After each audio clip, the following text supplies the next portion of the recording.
Last month, Obama spoke here in New York to clients of Northern Trust for around $400,000, while next week the former president will appear at Cantor Fitzgerald's health care conference for the same amount. He'll also be speaking to the Carlyle Group for an undisclosed amount. Joining us now is Michael McKee. He is Bloomberg's international economics and policy correspondent, and also Kevin Cirilli, Bloomberg's chief Washington correspondent. So this is not a big surprise, I should say, Mike, that he's going to be getting some money. And we don't know how much of it's going to his pocket or really to his charity, because we know some money is going to the charity. This is Captain Renault in, Casablanca. I'm shocked. I'm shocked.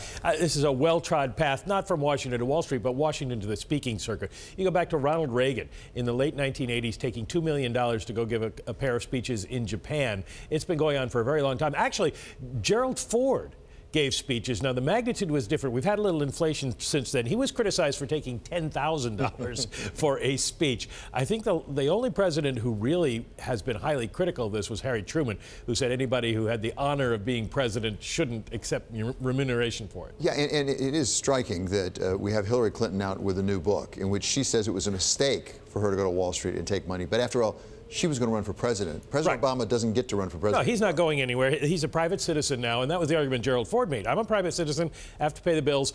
You can argue about how much he's getting paid and how big his bills might be, but there's nothing necessarily unethical about it. Do we know how much Clinton got paid? I remember Ben Bernanke, when he did a speech in Abu Dhabi, got something close to $250,000 after he left the Fed. $400K for Obama, is that the going rate?